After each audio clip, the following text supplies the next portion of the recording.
नमस्कार दोस्तों, एमपी ने ये डायरेक्शन दिया है कि वो अपने स्ट्रेस टेस्ट का रिजल्ट डिक्लेयर करे हर 15 दिन में। अब ये स्ट्रेस टेस्ट क्या है, क्या इसकी जरूरत है, क्यों ये इम्पोर्टेंट है, तो चलिए समझने की कोशिश करते हैं और लास्ट में मैं इसका रिजल्ट भी आपको बताऊंगा।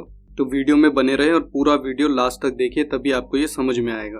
What is stress test? तो सबसे पहले आपको ये समझना जरूरी है, म्यूचुअल फंड्स में जो इन्वेस्टर्स हैं वो जब चाहे तब अपना पैसा निकाल सकते हैं। ये एक एडवांटेज होता है और 3 से 5 वर्किंग डेज में उनका पैसा बैंक अकाउंट में आ जाता है या फिर आ जाना चाहिए। जब भी कोई म्यूचुअल फंड के अगेंस्ट म्यूचुअल फंड के पास रिडम्पशन रिक्वेस्ट आती है तो फंड हाउस म्यूचुअल फंड्स को पैसा कहां से देती है? तो ये पैसा 2 जगह से दिया जाता है, लिक्विड कैश और सेलिंग सिक्योरिटीज। लिक्विड कैश, हर फंड हाउस किसी भी स्कीम के अगेंस्ट अपने पास कैश मेंटेन करके रखती है और ये कैश AUM का 2% कैश रखती है लिक्विडिटी को मेंटेन रखने के लिए। यानी कि जो भी छोटी मोटी redemption request mutual fund house के पास आती है वो लोग इन रिक्वेस्ट को फुलफिल करते रहते हैं इस कैश के अगेंस्ट। और सेलिंग सिक्योरिटीज दूसरा तरीका है जहां से पैसा आता है, यानी कि म्यूचुअल स्कीम के पास रिडम्पशन की रिक्वेस्ट आती है और उनके पास इनफ कैश नहीं होता तो उस म्यूचुअल स्कीम में जो भी सिक्योरिटीज है, स्टॉक्स या बॉन्ड्स, थोड़ा पार्ट वो सेल कर देती है।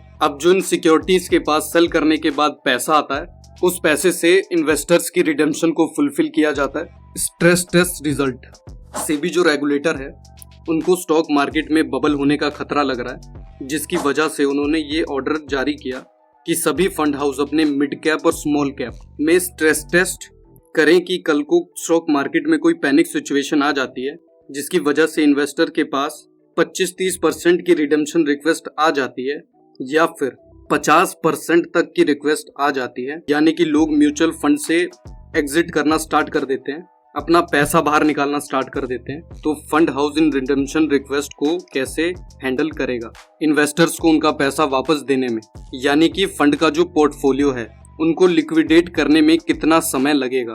तो अलग अलग फंड हाउस ने स्ट्रेस टेस्ट किया और उनके रिजल्ट को एमफी में डिक्लेयर किया, जिसमें से सबसे पहले रिजल्ट डिक्लेयर किया क्वांटम म्यूचुअल फंड हाउस ने और साथ ही साथ Nippon mutual fund and axis mutual fund. ये तीनों ही बड़े और पॉपुलर म्यूचुअल फंड हाउस है और इसमें से quant mutual fund house continuously higher return दे रहा है small cap and mid cap category में।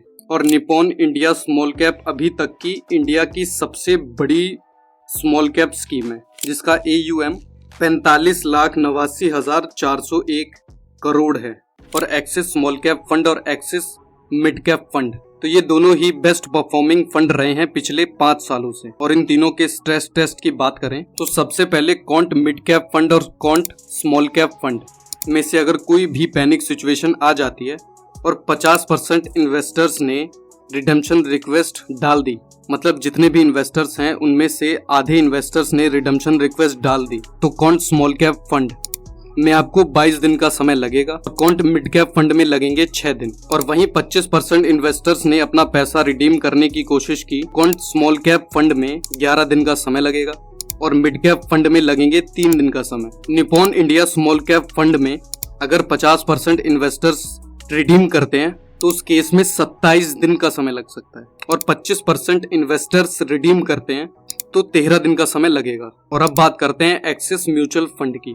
तो यहाँ पे हमारे पास 2 फंड्स हैं, एक्सिस स्मॉल कैप फंड और एक्सिस मिड कैप फंड, जिसमें 50% लिक्विडेशन में स्मॉल कैप म्यूचुअल फंड में लगने वाला है 28 दिन और एक्सिस म्यूचुअल फंड में लगेंगे 12 दिन और 25% लिक्विडेशन में समय लगने वाला है 13 दिन स्मॉल कैप फंड में और 6 दिन लगेंगे मिड कैप फंड में। वैसे नॉर्मली जब भी कोई इन्वेस्टर अपना पैसा रिडीम करता है किसी भी म्यूचुअल फंड में तो उनको 3 से 5 दिन का समय लगता है और नॉर्मली कोई इन्वेस्टर जब रिडीम करता है तो म्यूचुअल फंड के पास जो कैश होता है वो उसी से फुलफिल कर देता है।